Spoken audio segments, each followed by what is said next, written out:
अलैकुम वरहमतुल्लाहि वबरकातुहू। आप सबको खुश आमदीद आपके अपने चैनल ग्रीन साइंस में। आज हम बात कर रहे हैं मार्सरी की रिप्रोडक्शन की। रिप्रोडक्शन में हमारे पास दो मेथड्स हैं, एक वेजिटेटिव और एक सेक्सुअल रिप्रोडक्शन।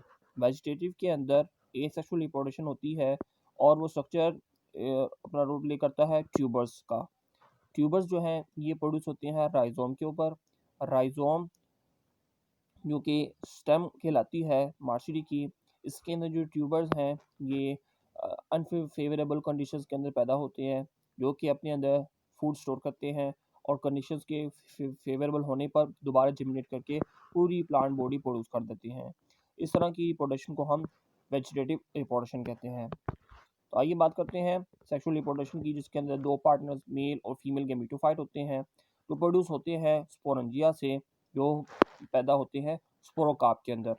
दो तरह के स्पोरेंजिया, माइक्रोस्पोरेंजिया प्रोड्यूस करते हैं माइक्रोस्पोर्स और वो बनाते हैं फीमेल मेल गैमेटोफाइट। ये हमारे पास एक माइक्रोस्पोर है जिसकी आउटर वॉल एक्साइन और इनर वॉल एंडाइन इंटाइन कहलाती है। आउटर वॉल जो है वो एक्सोस्पोरियम कहलाती है और इनर वॉल एंडोस्पोरियम कहलाती है। तो जो एक्साइन है वो बहुत हार्ड है और उसके ऊपर ये स्केल स्ट्रक्चर भी है, यानी कि वो रफ सरफेस होती है। इसके अंदर पेरिक्लिनल डिवीजन होती है जिससे एपिकल सेल और प्रोथैलियल सेल्स बनते हैं।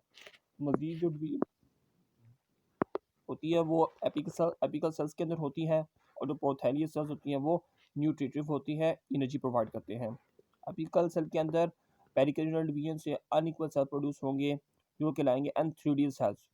एंथ्रोडियल सेल्स जो हैं वो उसकी जैकेट लेयर को बनाएंगे जो कहलाएगी फर्स्ट जैकेट सेल। आउटर जो है वो हमारे पास फर्स्ट जैकेट सेल है। इसी तरह इसके इनर सेल्स में फिर डिवीजन होगी जिससे प्रोड्यूस होंगे second jacket cell. Second jacket cell जो है हमारे पास वो प्रोड्यूस करते हैं इनर सेल्स जो कहलाते हैं एंड्रोगोनियल सेल्स। एंड्रोगोनियल सेल्स जो है वो मजीद मेटामॉर्फोसिस के बाद प्रोड्यूस करेंगे एंड्रोसाइट्स। एंड्रोसाइट्स जो हैं वो 16 इन नंबर होते हैं और यही एंड्रोसाइट्स जो हैं फिर मियोसिस के बाद प्रोड्यूस करते हैं हैप्लॉइड एंथीरोजाइट्स। ये हमारे पास जो फाइनल स्ट्रक्चर आ रहा है वो है एंथीरोजाइट्स का। एंथीरोजाइट्स ये हैप्लॉइड होते हैं और 32 इन नंबर होते हैं। तो एक माइक्रोस्पोर के अंदर 32 एंथीरोजाइट फॉर्मेशन होती है। एक माइक्रोस्पोर के अंदर हमारे पास 32 एंथीरोजाइट्स जो हैं वो प्रोड्यूस होते हैं। एक माइक्रोस्पोर से हमारे पास 16 एंड्रोसाइट्स और फिर इस तरह हमारे पास 32 एंथीरोजाइट्स फॉर्मेशन होती है। अब बात करते हैं हम फीमेल गैमेटोफाइट की। फीमेल गैमेटोफाइट प्रोड्यूस होती है हमारी मेगास्पोरेंजियम के अंदर। वो मेगास्पोरेंजियम का जो सेल होता है वो होता है मेगास्पोर का। मेगास्पोर की जो एपिकल पोर्शन है वो कहलाती है एपिकल पेपिला और लोअर पोर्शन पर जो स्ट्रक्चर है वो पहली बात वो ये म्यूसिलेज से कवर्ड होता है, सिर्फ एपिकल पोर्शन के अलावा। एपिकल पोर्शन के अलावा बाकी जो सरफेस है वो म्यूसिलेज से कवर्ड होती है। इसकी भी दो वॉल्स हैं, एक आउटर और एक इनर वॉल है। और फिर इसके बाद हमारे पास फर्स्ट डिवीजन होती है जिससे एपिकल सेल और प्रोथैलियल और न्यूट्रिटिव सेल जो है उसकी मैन्युफैक्चरिंग होती है। इसका जो न्यूक्लियस होता है वो डेंस पार्ट पर होता है साइटोप्लाज्म के। इसके अंदर इसके अलावा स्टार्च ग्रेन्स होते हैं, ग्लोब्यूल्स होते हैं, एल्ब्यूमिन्स होते हैं, यानी कि तमाम रिक्वायरमेंट जो कि लाइफ के लिए होती हैं वो फुलफिल होती हैं इस पार्ट के अंदर। अब ये हमारे पास जो एपिकल सेल है इसके अंदर मजीद डिवीजन होगी जिससे दो टायर्स जो है सेल्स के वो बनेंगे, 4 इन नंबर होंगे, जो बनाएंगे हमारे आर्चिगोनियल नेक और वेंट्रल कैनाल सेल को। लो पोर्शन पर जो प्रोथैलियल सेल है वो रिमेन रहेगा, बाकी रहेगा, यानी कि वो एनर्जी प्रोवाइड करता रहेगा। ये हमारे पास जो आर्चिगोनियल इनिशियल्स है इसके अंदर फर्स्ट डिवीजन होगी जो बनाएगा प्राइमरी कवर सेल और इनर सेल जो है वो बनाएगा सेंट्रल सेल। आउटर सेल जो है वो बनाता है हमारी नेक कैनाल सेल और लोअर पोर्शन जो है लोअर सेल जो है वो बनाता है सेंट्रल सेल, वेंट्रल सेल और एग सेल। तो इस तरह हमारे पास ये कंप्लीट होता है फीमेल गैमेटोफाइट। अब बात करते हैं हम मेल और फीमेल गैमेटोफाइट के कंपैरिजन की, दोबारा से एक ये रिकॉल ही है, समरी है। आप देखिए हमारे पास जो माइक्रोस्पोर है वो बनाएगा एंथीरोजाइट्स, और जो मेल गैमेटोफाइट है फीमेल गैमेटोफाइट है वो बनाएगा एग। माइक्रोस्पोर्स के अंदर पहली डिवीजन एपिकल सेल की होगी और प्रोथैली सेल की, ये एंथीरियड इनिशियल सेल्स हैं। और इसके बाद हमारे पास ये स्पर्मेटोजेनेसिस सेल्स हैं जो कि एंडोगोनस सेल्स हमने पहले वो कहा। अब ये बनाएंगे एंडोसाइट जो कि 16 नंबर होंगे। इनमें मियोसिस के बाद 32 एंथीरोजॉइड्स प्रोड्यूस होंगे। ये हमारे पास एक एंथीरोजॉइड है क्योंकि क्वाइड फॉर्म में है। इसका जो लोअर पोर्शन है वो वेजिकुलर फॉर्म में है, वेजिकल है, सोलर पोर्शन है, क्वाइड फॉर्म में ये होता है। और इसके ऊपर यहाँ पर सीलिया होते हैं और यहाँ पर इसके एपिकल पोर्शन पर फ्लैजिला होते हैं। मल्टी फ्लैजिलेटेड है ये एक मल्टी फ्लैजिलेटेड स्ट्रक्चर है जो कि पहले तो कॉइल्ड होता है लेकिन फर्टिलाइजेशन के टाइम पर ये अनकॉइल्ड हो जाता है। तो ये हमने देखा कि एक यूनिन्यूक्लियोइड सेल से किस तरह हमारे पास एंथीरोजॉइड फॉर्मेशन हो रही है। अब बात करते हैं फीमेल गैमेटोफाइट की, जिसके अंदर मेगास्पोर्स हमारे पास एक सेल है जिसके अंदर जो स्ट्रक्चर है वो म्यूसिलेटेड है। उसका ऊपर म्यूसिलेज होता है और अपर पोर्शन पर एपिकल पेपिला होते हैं और एंड्स पर इसके न्यूक्लियस पाए जाते हैं। एंड लोअर पोर्शन पर स्टार्च यूरेन्स होते हैं।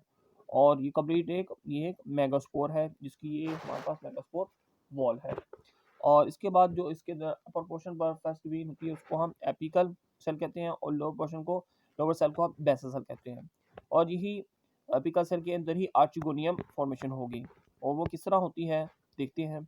एपिकल सेल के अंदर फर्स्ट जो पेरिकिनल डिवीजन होगी वो नेक इनिशियल अपर सेल बनाएगा और इनर सेल लोअर सेल बनाएगा। अपर सेल नेक से हमारी नेक फॉर्मेशन नेक कैनाल सेल बनेंगे और इनर सेल से हमारे वेंट्रल कैनाल सेल वेंट्रल और एग फॉर्मेशन होगी। और लोअर जैसा आपको कहा कि पहली पेरिकिनल डिवीजन जो हुई थी उसने एपिकल और प्रोथैलियल सेल बनाया था, बेसल सेल बनाया था। यही जो बेसल और प्रोथैलियल सेल है ये कॉन्टिन्यूसली फूड प्रोवाइड करेगा हमारे एपिकल सेल को। अब देखते हैं कि ये मेगास्पोर जो है वो किस तरह डेवलप करता है। फर्स्ट जो हमारे पास स्ट्रक्चर है वो है म्यूसिलेज एनवेलप का। ये इम्बाइबिशन शो करता है, वाटर को सोकअप करता है और इससे हमारे पास जो फर्स्ट स्ट्रक्चर प्रोड्यूस होता है वो है रूट का। और रूट के बाद इसके अंदर राइजोइड फॉर्मेशन होती है, फिर इसके बाद स्टेम फॉर्मेशन होगी और इसी तरह लीफ फॉर्मेशन होगी जो कि क्या कर देगा, इसको कलेप्ट्रा बना देगा। कलेप्ट्रा एक कवरिंग है और जो हमारे पास फोटोसिंथेटिक और फूड फॉर्मेटिंग स्ट्रक्चर है वो है लीफ का। और ये कंप्लीट हमारे पास मेगास्पोर प्रोड्यूस हो रहा है जो कि एग कंटेनिंग है। तो ये थी बात माइक्रोस्पोर और मेगास्पोर की, जिसके माइक्रोस्पोर के अंदर एंथीरोजॉइड फॉर्मेशन हो रही है और मेगास्पोर के अंदर एग फॉर्मेशन हो रही है जो कहलाती है मेल एंड फीमेल गेमेटोफाइट। अब बात करते हैं हम इसकी डेवलपमेंट की, that is the fertilization and also the development of embryo. तो देखते हैं हमारे पास जो आर्चिगोनियम है इसके अंदर जो एग है वो रिटेन रहता है और जो नेक कैनाल सेल और वेंट्रल कैनाल सेल है वो रिमूव हो जाते हैं, डिसइंटीग्रेट हो जाते हैं। जो एंथीरोजॉइड्स हैं वो केमोटेक्टिकली मूव करते हैं टुवर्ड्स आर्चिगोनिया, यानी कि केमिकल प्रोड्यूस होता है आर्चिगोनिया से जो कि अट्रैक्ट करता है एंथीरोजॉइड्स को और एंथीरोजॉइड्स जो हैं वो इसकी तरफ मूव करते हैं। एंथीरोजॉइड्स मिलियंस इन नंबर होते हैं लेकिन सिर्फ उनमें से एक ही यूनाइट करता है, फ्यूज करता है एग के साथ। और ये एंटर होता है थ्रू आर्टिगोनियम और नेक्स्ट से एंटर होकर ये एग के साथ फ्यूज करता है और जायगोट बनाता है। जायगोट के अंदर फर्स्ट जो ड्वीन होगी वो एपीबेसल और हाइपोबेसल सेल की होगी। एपीबेसल सेल जो है वो शूट फॉर्मेशन करेगा और जो हाइपोबेसल सेल है वो रूट फॉर्मेशन करेगा। ये हमारे पास मेगास्पोर यानी कि प्रोथैलियल सेल है। तो आप देख रहे हैं जैसे कि पहला जो स्ट्रक्चर है वो हमारे पास ये फुट का है, ये हमारे पास रूट सेल का है और ये कोटिलेडनरी सेल है। कोटिलेडन मींस यानी कि न्यूट्रिटिव पार्ट जो कि एनर्जी प्रोवाइड करेगा एंडोस्पर्म। और ये हमारे पास कंप्लीट तो वो इस तरह के स्ट्रक्चर नहीं है क्योंकि ये हमारे पास ट्यूडोफाइट्स है, ये भी इसके अंदर बहुत सारी एडवांसमेंट आ चुकी है। और ये हमारे पास भी इसके अंदर स्टेम सेल है। ये मल्टीसेलुलर स्ट्रक्चर है जिसके अंदर डिफरेंशिएशन हो गई है। ये रूट स्ट्रक्चर है और ये फुट स्ट्रक्चर है, ये कोटिलेडनरी फॉर्मेशन करेगा और ये हमारे पास स्टेम फॉर्मेशन का सेल है। अब ये हमारे पास आप देख रहे हैं कि एक मेगास्पोर किस तरह जेमिनेशन शो कर रहा है। इसके अंदर पहले से स्टार्च ग्रेन्स हैं जो कि उसके लिए रिजर्व फूड है। ये इसकी आउटर वॉल एक्साइन है और ये फर्स्ट स्ट्रक्चर राइजोइड्स का और रूट का बना रहा है और ये इसकी नेक है। यहाँ से एंथेरोजॉइड जो थे वो एंटर हुए थे। कंप्लीट ये फीमेल गेमेटोफाइट है और ये इसके ऊपर म्यूसिलेज की शीट है ऑलरेडी, जिसको हम शीट कह रहे हैं, और ये हमारे पास फर्स्ट लीफ जो है वो प्रोड्यूस हो रहा है। इस तरह हमारे पास जो फीमेल गेमेटोफाइट है वो एम्ब्रियो की फॉर्मेशन करती है और उसकी डेवलपमेंट करती है। आखिर में हम बात करेंगे इसकी लाइफ साइकिल की। पहले ही डिस्कस करते हैं इसकी स्कीमेटिक लाइफ साइकिल को। दो तरह की डिवीजन है, एक वेजिटेटिव और एक सेक्सुअल। वेजिटेटिव के अंदर फ्रेगमेंटेशन, नंबर ऑफ फ्रेगमेंट्स जो है 8 to 9 पीसेस हो जाते हैं प्लांट बॉडी के और इसे हर पार्ट जो है वो पूरी प्लांट बॉडी बना देता है, इसको हम फ्रेगमेंटेशन कहते हैं। दूसरा जो स्ट्रक्चर है, जो सिस्टम प्रोसेस है, वो है ट्यूबर्स फॉर्मेशन। अनफेवरेबल कंडीशंस के अंदर ट्यूबर्स हार्ड कवरिंग स्ट्रक्चर्स बनते हैं, reserve food material save store करते हैं और फेवरेबल कंडीशंस के आने पर दोबारा से एलिमिनेट करके प्लांट बॉडी बना देते हैं। सेक्सुअल रिप्रोडक्शन के अंदर हमारे पास ये स्पोरोकार्प, ये हमारे पास एक डिप्लॉयड स्टेज है और ये मेल और फीमेल गेमेटोफाइट, ये गेमेटोफाइटिक जनरेशन है। तो स्पोरोफिटिक के अंदर स्पोर फॉर्मेशन होगी और वो थ्रू माइटोसिस प्रोड्यूस होती है, यानी कि वो डिप्लॉयड होती है। डिप्लॉयड स्पोरोकार्प होते हैं जिसके अंदर दो स्पोरेंजिया मैक्रो और मेगा स्पोरेंजिया डिप्लॉयड होते हैं। अब उनके अंदर मियोसिस होगी जिससे मेल के अंदर माइक्रोस्पोर्स और फीमेल के अंदर मेगास्पोर्स प्रोड्यूस होंगे। अब वो क्या बनाएंगे, हमारे पास माइक्रोस्पोर्स मेल गेमेटोफाइट और मेगास्पोर्स फीमेल गेमेटोफाइट जनरेट करेंगे। मेल गेमेटोफाइट से एंथ्रीडियम पैदा होगा और फीमेल गेमेटोफाइट से आर्चिगोनियम। एंथ्रीडियम के अंदर एंथेरोजॉइड्स पैदा होते हैं, रिप्रोडक्टिव गेमीट्स, और आर्चिगोनियम के अंदर रिप्रोडक्टिव गेमीट्स जो है वो एग फॉर्मेशन होती है। अब आप देखते हैं कि इनकी फर्टिलाइजेशन होगी जिससे वो बनाएंगे जाइगोट। जाइगोट से हमारे पास फॉर्मेशन होती है एम्ब्रियो की और एम्ब्रियो जेमिनेट करके पूरी plant body that is sporophytic मार्शली बना देते हैं जो कि डिप्लॉयड होते हैं। तो ये थी हमारी स्कीमेटिक लाइफ साइकिल। अब हम बात करते हैं उसकी डायग्रामेटिक लाइफ साइकिल की। बात करते हैं स्टार्ट हम एक मैच्योर स्पोरोफाइट से। मैच्योर स्पोरोफाइट के अंदर ये हमारे पास एक कंप्लीट प्लांट है मार्सली का।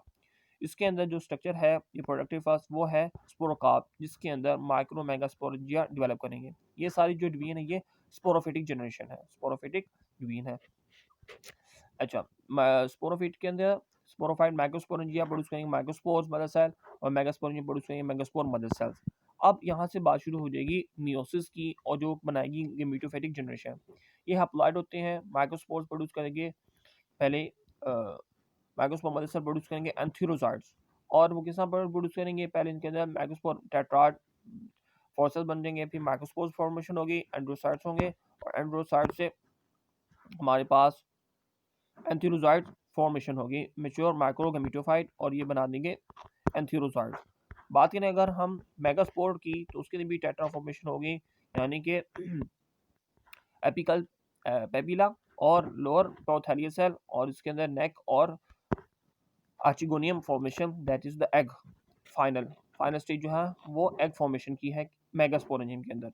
नेक इनिशियल सेल और एग फॉर्मेशन वेंटर, और वेंटर से एग फॉर्मेशन होगी। तो ये जो फाइनल गेमीट्स हैं माइक्रोस्पोर से एंथेरोजॉइड और फीमेल गेमेटोफाइट से मैक्रोस्पोर से मेगास्पोरेंजियम से मेगा गेमेटोफाइट, ये यूनाइट करते हैं जिनको हम सिनगैमी कहते हैं। Union of these gametes is known as syngamy. तो वो बना देंगे जाइगोट। जाइगोट के बाद बनेगा एम्ब्रियो। एम्ब्रियो के बाद बनता है एडवांस एम्ब्रियो, यानी कि उसकी कंप्लीट स्ट्रक्चर बन चुके हैं। लाइक पहला जो हमारे पास वो है लीफ का रूट फॉर्मेशन होती है एंथेरोजॉइड से, एम्ब्रियो से रूट फॉर्मेशन होती है, फिर उसके बाद स्टेम और लीफ और कंप्लीट एक मैच्योर स्पोरोफाइटिक प्लांट बॉडी जो है वो प्रोड्यूस हो जाती है। तो ये थी हमारी लाइफ साइकिल मार्शली के अंदर। उम्मीद है कि आपको ये मार्शली का जो रिप्रोडक्टिव पार्ट है वो समझ में आ गया होगा। तो इस वीडियो में अगर आपको क्वेश्चन पूछना चाहते हैं तो कमेंट जरूर करें, लाइक करें, शेयर करें, सब्सक्राइब करें। सब्सक्राइब करना ना भूलिएगा क्योंकि इसी से आपको मेरी हर नई आने वाली वीडियो आप तक पहुंचती रहेगी।